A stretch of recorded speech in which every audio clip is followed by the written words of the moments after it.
The screen door creaked softly on its hinges, the sound barely audible over the thrum of generators, and the distant, ever-present drone of an aircraft engine being tested somewhere across the airfield. Lieutenant Colonel Charles MacDonald, his brow furrowed in concentration, didn't look up immediately. His focus was on the worn checkers board, the red and black pieces locked in a stalemate that had held for the better part of an hour. His opponent, Lieutenant Colonel Merrill, Stumpy Smith, the operations officer for the 475th Fighter Group, Satan's Angels, chewed on an unlit pipe, his eyes flicking between the board and the man standing in the doorway. The man had spoken, but the name hadn't fully registered through MacDonald's tactical focus. It was just an interruption, a civilian-shaped obstacle between him and a potential victory over Smith. He moved a piece, a cautious advance. "Your play, Stumpy." The man in the doorway cleared his throat, not with nervousness, but with a quiet, patient authority. He repeated his introduction, his voice level and calm. "Charles Lindbergh." This time, the name landed. MacDonald's head came up. Smith's pipe froze midway to his mouth. Both men stared. The Charles Lindbergh, the Lone Eagle. The man whose face had been on every front page in the world 17 years earlier was standing in their makeshift recreation hall on a sweltering, mosquito-infested island in Dutch New Guinea. He was dressed in a cocky uniform devoid of any insignia, his famous face leaner and more lined than in the newsreels, but the calm, penetrating blue eyes were unmistakable. "Colonel MacDonald?" Lindbergh asked, his gaze steady. "I was hoping I might have a moment to discuss P-38 combat operations with you." What neither man knew in that moment, in the humid stillness of that New Guinea evening, was that this soft, spoken interruption would revolutionize long-range fighter operations in the Pacific Theater. The techniques Lindbergh would impart over the next 6 weeks would stretch the combat radius of the Lockheed P-38 Lightning by nearly 400 miles, transforming what pilots considered physically impossible into standard operating procedure. This is not merely a technical tale of fuel, mixtures and engine settings. It is a narrative of deep, seated institutional resistance overcome by irrefutable evidence of pilots learning to trust mathematics over instinct, and of one man's specialized, almost obsessive mastery of efficiency changing the course of aerial warfare. The mathematics of extended range were being written not in engineering manuals back in California, but in the daily life or death experience of pilots who would learn that everything they had been taught about engine management was, if not wrong, then profoundly incomplete. The impossible was about to become routine, and the teacher was a 42-year-old civilian who hadn't even sat in the cockpit of a P-38 until 3 days earlier. The path to that screen door in Hollandia began not in a boardroom or a military academy, but 17 years earlier, over the vast, empty expanse of the Atlantic Ocean, on May 20th through 21st, 1927. Charles Augustus Lindbergh had transformed aviation from a daredevil stunt into a tool of global connection by flying 3,600 miles from New York to Paris, alone in 33.5 hours. The Ryan NYP monoplane he flew, the Spirit of St. Louis, was less an aircraft and more a flying fuel tank. Carrying 450 gallons in tanks, so large they completely blocked any forward vision. Lindbergh had navigated by periscope and dead reckoning, fighting sleep and fog, managing his fuel consumption with a precision that would have seemed paranoid, even obsessive, to other pilots of that era. He didn't just fly the plane, he listened to it, felt its rhythms, understood its thirst. He landed at Le Bourget Field with 85 gallons of fuel remaining. Having achieved and fuel economy experts had considered mechanically impossible for a Wright whirlwind radial engine. That meticulous, almost spiritual attention to fuel management became Lindbergh's defining technical expertise, his quiet secret. Throughout the 1930s, as he conducted survey flights for Pan American Airways across the trackless Pacific and Atlantic, mapping the future of commercial air travel, Lindbergh relentlessly refined these techniques, stretching range far beyond the conservative numbers published in manufacturer specifications. He understood that those figures represented safe averages, not absolute limits. Every engine, he knew, had a sweet spot, an optimal operating envelope where power output, fuel consumption, and mechanical stress reached a perfect, harmonious balance. Finding that envelope required an intuitive understanding of the complex relationship between manifold pressure, propeller RPM, mixture settings, and indicated airspeed in ways that went far beyond any standard pilot training.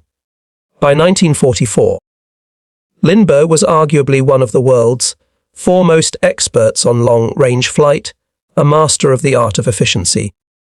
But his relationship with the United States military was fractured, complicated, and stained by his pre-war isolationism. He had argued passionately against American involvement in European conflicts, becoming the leading voice of the America First Committee and earning him the bitter, personal enmity of President Franklin D. Roosevelt. The friction turned to conflagration on April 29, 1941, after Roosevelt publicly compared him to a copperhead, a Civil War Confederate sympathizer like Clement Vallandigham. Deeply offended, Lindbergh resigned his Air Corps Reserve Colonel's commission. When the Japanese attack on Pearl Harbor catapulted America into the war he had sought to avoid, Lindbergh immediately attempted to rejoin the Army Air Corps. Roosevelt personally ensured that Charles Lindbergh would never wear an American military uniform again. Yet, expertise finds a way. Barred from official service, Lindbergh channeled his genius into the war effort as a civilian technical consultant for aircraft manufacturers. He joined United Aircraft Corporation in 1943, working extensively with their Chance Vought division, producers of the formidable F-4U Corsair. He spent time at Ford's colossal Willow Run plant, troubleshooting the production line chaos of the B-24 Liberator. He flew dangerous, high-altitude test flights in P-47 Thunderbolts, analyzing engine performance at the very edge of the envelope. He even helped develop dive, bombing techniques for the Corsair. His technical contributions were immense and invaluable, but for a man of action, it was not enough. Lindbergh hungered for combat, for the validation of seeing his theories tested under fire. By early 1944, he saw a crack of opportunity. United Aircraft was interested in studying the feasibility of a new twin-engine fighter design. The only American representative of that category in mass production was the Lockheed P-38 Lightning. Lindbergh convinced United Aircraft to send him to the Pacific Theater as a technical representative to observe P-38 operations under actual combat conditions. It was the perfect cover. On April 3, 1944, Lindbergh prepared for his deployment. He visited Brooks Brothers in New York to purchase a naval officer's uniform, carefully stripped of all insignia. At Brentano's bookstore, he bought a small, leather-bound New Testament. He wrote in his journal that day, "Since I can only carry one book, and a very small one, that is my choice." It would not have been a decade ago, but the more I learn and the more I read, the less competition it has. He left San Diego on April 24th, officially bound for Marine Corps aviation bases in the South Pacific around Guadalcanal.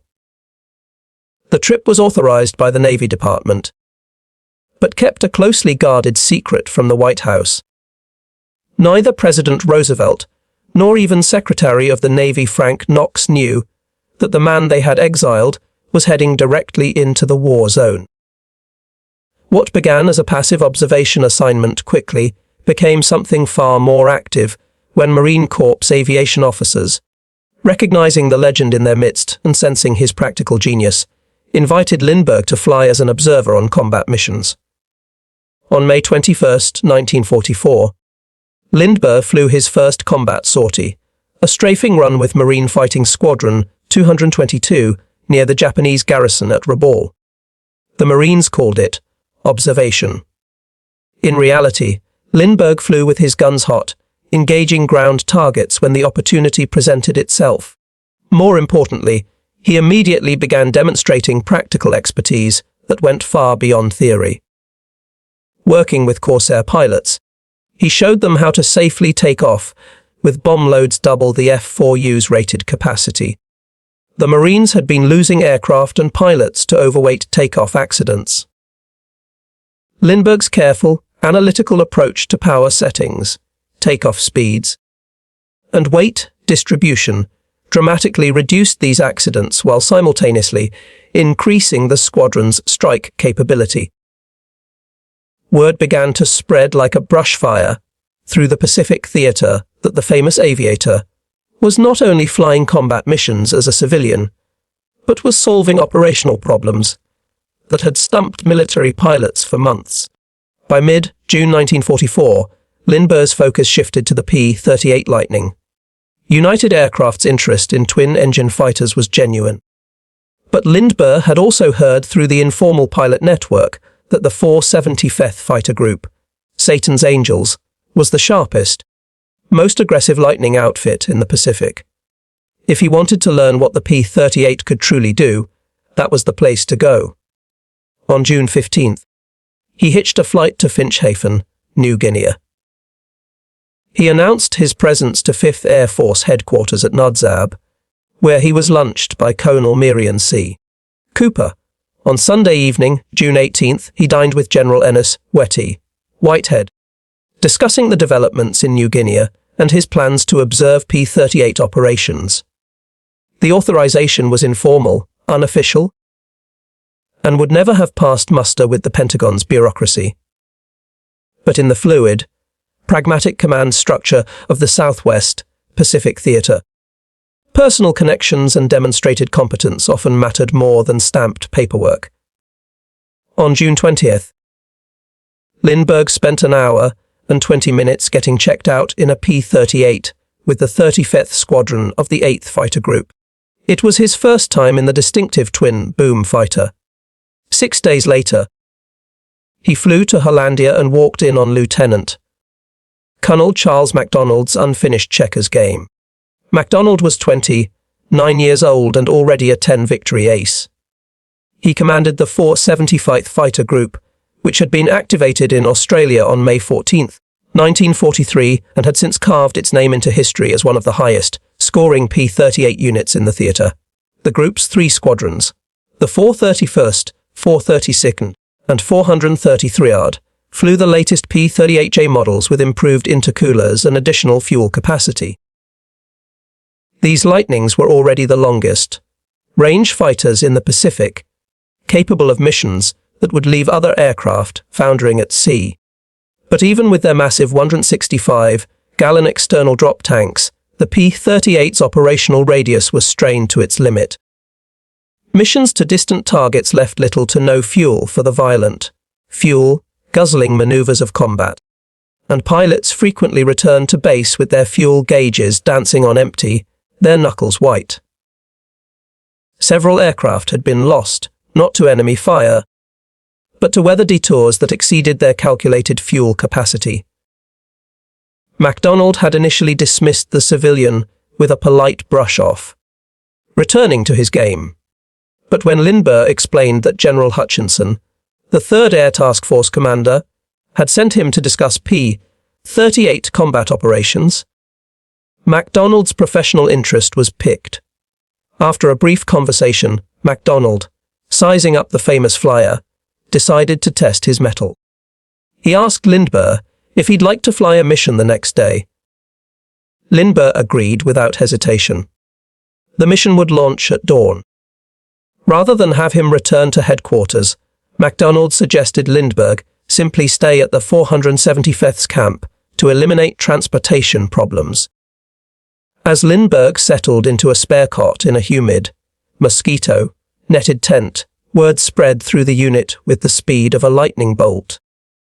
Charles Lindbergh was not just visiting, he was flying with Satan's angels tomorrow.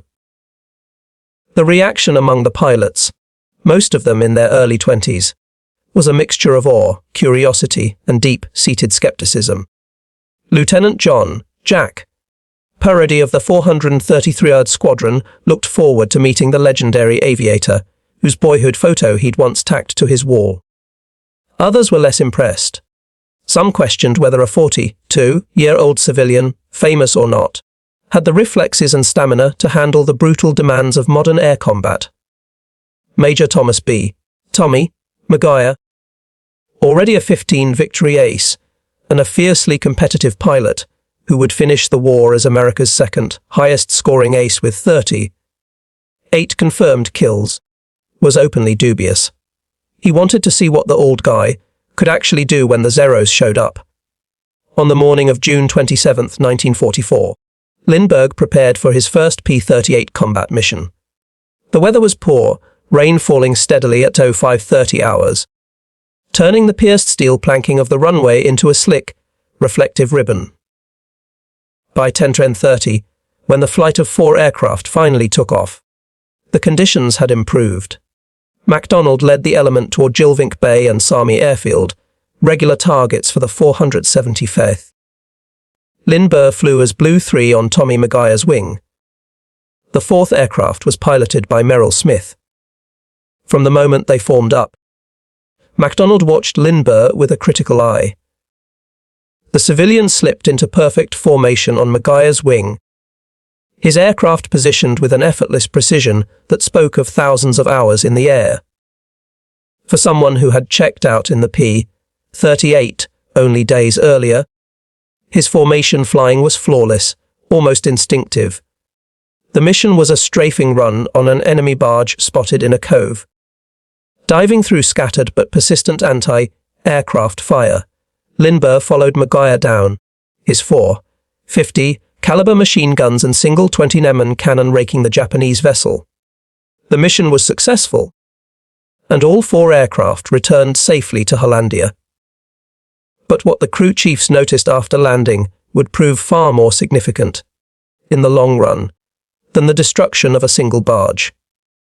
When the ground crew serviced Lindbergh's P-38, they found a pattern that would soon become a topic of intense discussion. His aircraft consistently returned with substantially more fuel remaining than any other pilot flying the identical mission profile. After a 6.5-hour armed reconnaissance mission on July 1st to enemy airstrips along the western shore of Jilvink Bay, Lindbergh landed his Lightning, taxied to his hardstand, and shut down the engines. The crew chief, climbing up to help him out, did a double take at the fuel gauges. The aircraft still had an astonishing 210 gallons of fuel remaining. Other pilots from the same mission were returning, with their gauges showing near empty tanks. Some of them so low they were nursing coughing engines onto the final approach. On July 3rd, the group escorted 16 B-25 bombers on a strike against Jeffman Island. After seeing the bombers safely away from the target, the Lightnings dropped down to go barge hunting. Within an hour, 2 pilots radioed that their fuel states were critical and broke off for home. Lindbergh, flying the same profile at the same altitude, continued the mission, his fuel gauges still showing comfortable, almost luxurious reserves. MacDonald, a sharp and pragmatic commander, could not ignore this discrepancy. It was an operational anomaly that, if understood and replicated, could change everything. 2 days after Lindbergh's arrival, the colonel gathered all available pilots of the 475th in their primitive recreation hall. The facility was crude, a testament to the theatre's make-do reality packed dirt floors beneath a thatched roof, a single scarred ping-pong table, and a few worn decks of cards completing the furnishings. Under the glare of unshaded, dangling light bulbs, MacDonald got straight to business. He introduced Lindbergh formally and then posed the question that was on everyone's mind. "Mr. Lindbergh," he said, "would you mind explaining to the group how you managed to consistently come back with so much more fuel than everyone else. What happened next? In that sweltering, makeshift hall would fundamentally alter P-38 operations throughout the Pacific Theater. Lindbergh stood before the assembled pilots. Young men whose lives depended on the machines they flew, and with a calm, professorial demeanor, began to explain the crew's control techniques he had worked out for the Lightning. He spoke not from a manual, but from direct, recent experience. The standard operating procedure, drilled into every P-38 pilot from training, called for cruising at a comfortable 200 to 400 RPM with the fuel mixture set to auto-rich. This setting provided good, responsive power and was considered the safest for the complex Allison V1710 engines, preventing dangerous detonation. But it was also, Lindbergh explained, profoundly wasteful. It was like driving a car everywhere with the gas pedal floored. Lindbergh laid out his alternative. By reducing engine speed dramatically, from the standard 200 RPM down to a seemingly languid 600 RPM, setting the fuel mixture to auto, lean, rather than auto, rich, and then slightly increasing the manifold pressure to compensate for the lower RPM. Pilots could achieve the same indicated airspeed while dramatically reducing fuel consumption. The specific settings he recommended were 600 RPM, 30 inches of mercury manifold pressure, mixture in auto, lean, which would yield an indicated airspeed of about 185 miles per hour.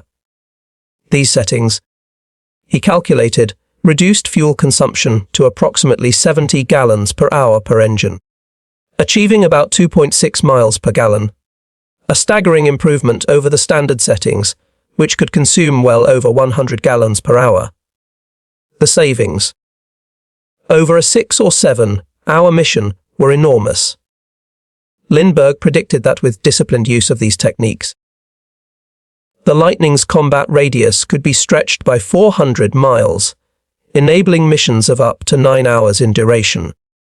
When he concluded his presentation half an hour later, a heavy, skeptical silence filled the room. The pilots exchanged uneasy glances. They mulled over several uncomfortable and even alarming thoughts. First, the very notion of a 9-hour flight was met with visceral dread. The P-38 cockpit was cramped and uncomfortable. Pilots sat on their parachutes with an emergency raft and an oar crammed beneath the seat. The tropical heat, even at altitude, was oppressive.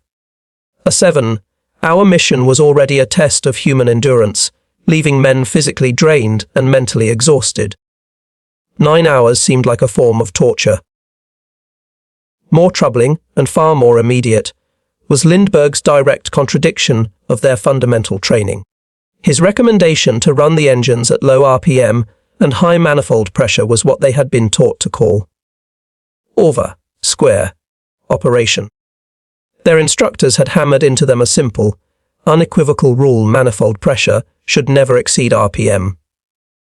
To do so, they were warned, would inevitably cause destructive detonation, overheating cylinder heads, and lead to catastrophic engine failure.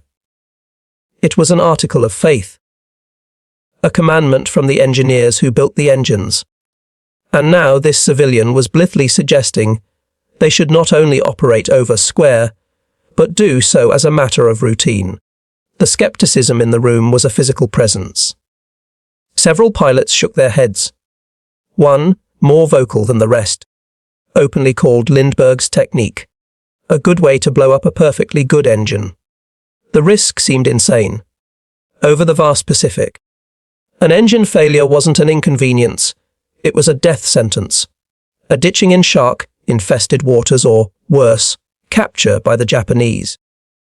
But MacDonald understood something crucial. Lindbergh was not speaking from abstract theory or a textbook back in the States. He had flown multiple combat missions using these very settings. His P-38 had not suffered any engine problems. His aircraft had returned again and again, with fuel reserves that offered a tactical flexibility other pilots could only dream of. The evidence was sitting on their own hardstands. The colonel decided then and there to put the technique to the ultimate test, practical application. If it worked, the 475th would possess a decisive advantage over every other fighter group in the theatre. If it failed, they would know soon enough, probably in a very dramatic and tragic fashion. Over the next week, a cautious, nervous experimentation began. Pilots, initially just a few of the more curious or desperate, began trying Lindbergh's cruise settings on short, local flights. They would take off, climb to altitude, and then, with a deep breath and a muttered prayer, pull the RPM back to 1600, push the manifold pressure up to 30 inches, and flip the mixture to auto, lean. The first pilots to try it reported nervously that their engines sounded different. A deeper, slower, more resonant thrum. The Allison's familiar high, pitched whine was gone, replaced by a basso profundo rumble that felt wrong to ears accustomed to higher revs. But the instrument panel told a different story. Temperature gauges remained steadfastly in the green. Oil pressure held steady. Most importantly, the cylinder head temperature gauges, the critical indicator of impending detonation, didn't spike. In fact, they often ran cooler than at the standard high RPM settings. As confidence slowly grew, pilots began using the techniques on longer, more demanding missions. The fuel savings were immediate and undeniable. Missions that had previously required pilots to break off immediately after a target strike could now include extended combat air patrols or additional time, hunting for targets of opportunity. Flights that had once been nail-biting exercises in fuel calculus now ended with comfortable, even generous, reserves. The P-38's effective combat radius, previously maxed out at about 570 miles, began to stretch to 700 miles, then 750. Pilots discovered, to their astonishment, that they could reach targets previously considered far beyond the Lightning's capability, engage in a 15-minute dogfight over the target area, and still return to base with a full hour's worth of fuel in the tanks. The transformation was nothing short of revolutionary. The skepticism evaporated, replaced by a wave of adoption. Lindbergh continued to fly regularly with the 475th, accumulating combat hours and teaching by example. He led flights, his call sign a simple, respectful, Mr. Lindbergh, demonstrating that the civilian observer could not only manage fuel, but could also handle himself in combat. He patiently explained the underlying physics to pilots who sought him out, helping them understand why it worked, turning blind faith into informed practice. He broke it down.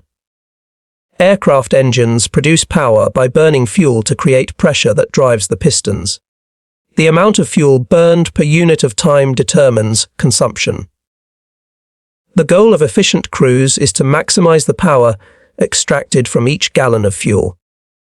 Traditional high RPM cruise settings produced plenty of power, but they were wasteful because the engine was cycling rapidly, burning fuel with every revolution, but not necessarily extracting maximum work from each combustion cycle. By reducing the RPM and increasing the manifold pressure, the engine could produce the same power output with fewer combustion cycles, and each cycle, operating at a higher pressure, used the fuel more efficiently. The lean mixture setting further improved this efficiency by providing just the right amount of fuel for complete combustion, eliminating the excess fuel used in auto, rich mode, which was primarily for cooling the engine at high power settings. The engines didn't detonate because the power setting, while over square by a simple numerical ratio, was not actually a high power operation. 30 inches of manifold pressure was a moderate setting, while below the 60 inches of war emergency power, used for takeoff and combat. The lower RPM, in fact, reduced mechanical stress on the crankshaft, bearings, and other moving parts. The technique wasn't dangerous. It was simply counter-intuitive and ran contrary to a rule of thumb that was designed for simplicity, not ultimate efficiency. Lindbergh's expertise was born from this deeper understanding, honed over years of obsessive focus on long-range flight. His 1927 Atlantic crossing had been a masterclass in this philosophy. His work with Pan Am in the 1930s had given him thousands of hours over featureless oceans to experiment and refine. The P-38 itself had a built-in safety margin that made this experimentation less suicidal than it seemed its twin engines. If one engine did suffer damage from an experimental cruise technique, the other could, in most cases, bring the pilot home. Over the vast Pacific, this redundancy was a psychological and practical godsend. Furthermore, Lindbergh understood the logistical reality. Allison was shipping a torrent of spare V-1710 engines and parts to the Pacific. If an engine wore out slightly faster, it was a small, acceptable price to pay for the monumental operational advantage of hundreds of miles of extra range. The calculation proved correct. Not a single P-38 in the 475th suffered an engine failure attributable to Lindbergh's cruise techniques. By late July 1944, the revolution was spreading. The 475th Fighter Group's dramatic increase in mission endurance was impossible for higher headquarters to ignore. Word spread to other squadrons through the informal pilot grapevine. Ground crews compared fuel consumption data with awe. Other group commanders, seeing Satan's angels reaching targets they couldn't, demanded to know the secret. Lindbergh began giving additional presentations to pilots from other P-38 units, patiently explaining the technique, answering detailed technical questions, and dispelling the deep-seated fear of over-square operation. July 28, 1944, brought Lindbergh's most dramatic and personal moment with the 475th. The mission was a bomber escort to the Sorong area. Lindbergh was flying with the 433rd Squadron as Blue 3 in a four-ship flight over Etna Bay. The mission quickly turned hot.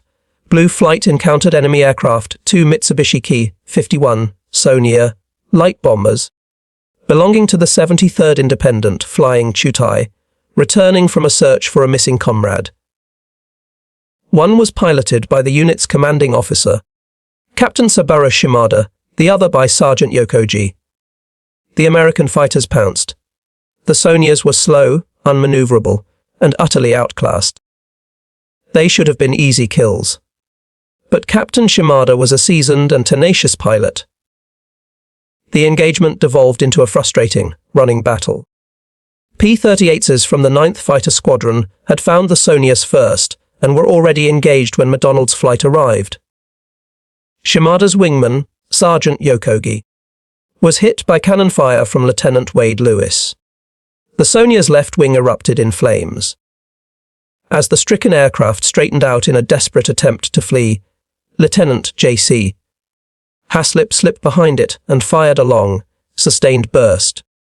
The Japanese aircraft trailed a plume of black smoke and dove relentlessly into the sea. But Captain Shimada fought on. For 30 minutes. He threw his lumbering Sonia through a series of violent, desperate maneuvers, outmaneuvering multiple attacking Lightnings. He racked his aircraft through maximum rate turns, wingtips streaming condensation vapor, making himself a maddeningly difficult target. The slower Japanese plane could turn inside the faster, heavier P-38s. Captain Danforth, Danny Miller, McDonald's wingman, managed to briefly get the Sonia in his gun sight, but lost it as Shimada completed a hard, gut-wrenching left turn. Miller's tracers sliced through the air 80 feet behind the fleeing bomber. Then Shimada did something unexpected and terrifying. Instead of continuing his evasive maneuvers, he turned his aircraft directly toward the approaching Lindbergh. The two planes were now on collision course, closing at a combined speed of nearly 500 miles per hour. For Lindbergh, a man who had flown thousands of hours, but never before faced an enemy pilot determined to kill him, the moment crystallized with a terrible, slow motion clarity. The world narrowed to the growing speck of the Sonya's radial engine cowling. Shimada held his course.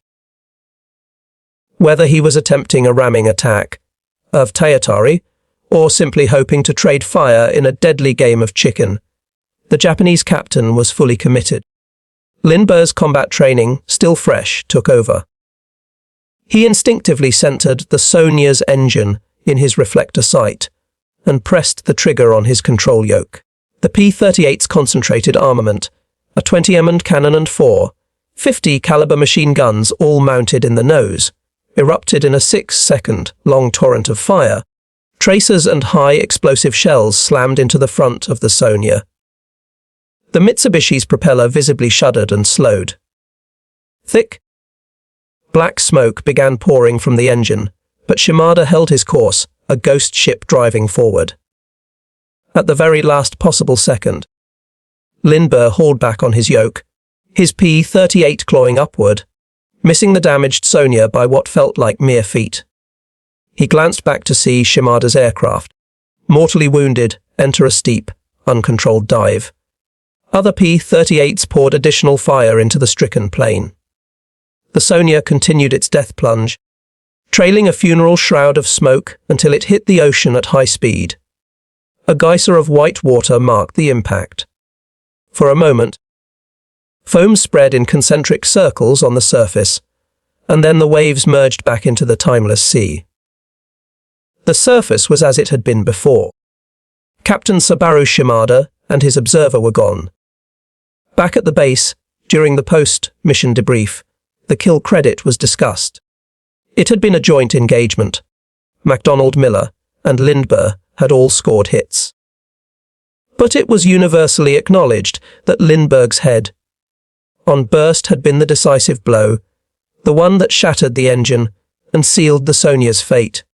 Unofficially, the pilots of the 433rd agreed Charles Lindbergh had just scored his first and only aerial victory, but it would never be entered into the 475th's official war diary. Lindbergh was a civilian. His very presence in combat was an irregularity that higher command was willing to overlook, only if it remained discreet. Officially crediting him with a kill would raise far too many uncomfortable questions in Washington, questions that could instantly terminate his time with the unit. 3 days later, on August 1st, Lindbergh's war almost ended. On a fighter sweep to the Palau Islands, his flight encountered agile Japanese Zeros. In the swirling, chaotic dogfight that followed, Lindbergh found himself locked in a turning fight with a skilled Zero pilot who expertly exploited his aircraft's superior maneuverability. The Zero got onto Lindbergh's tail and was about to fire when MacDonald's voice, sharp and clear over the radio, cut through the chaos. "Brake right. Blue 3. Brake right now." Lindbergh wrenched his aircraft into a violent evasive maneuver just as MacDonald dove on the Zero, driving it off. The intervention saved Lindbergh's life.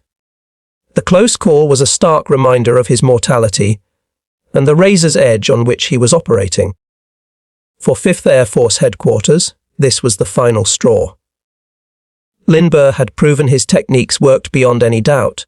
He had flown approximately 50 combat missions across his entire Pacific tour, including about 20 5 P-38 missions with the 475th.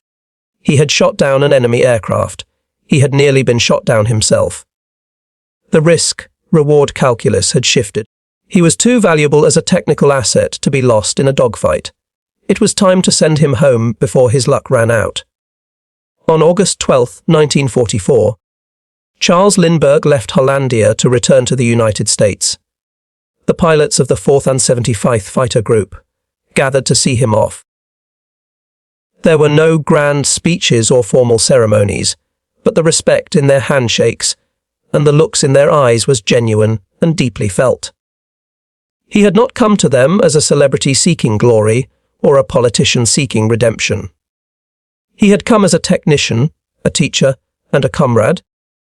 He had flown with them, fought with them, and shared knowledge that had made them more effective and, most importantly, had brought them home safely. He had earned their trust not with his fame, but with his courage and his competence. The impact of Lindbergh's fuel efficiency techniques exploded far beyond the 475th Fighter Group. By October 1944, P-38 units throughout the Pacific were using variations of his cruise control settings. The specific numbers, RPM, manifold pressure, might be fine, tuned for different squadrons, aircraft models, or weather conditions, but the core principle was universal lower RPM. Higher manifold pressure, leaner mixture. The operational implications were profound, even strategic. Targets that had been considered unreachable and immune from fighter attack suddenly became vulnerable. Japanese bases that had enjoyed a sense of security now found themselves facing P-38s that had enough fuel to loiter, hunt, and fight over the target.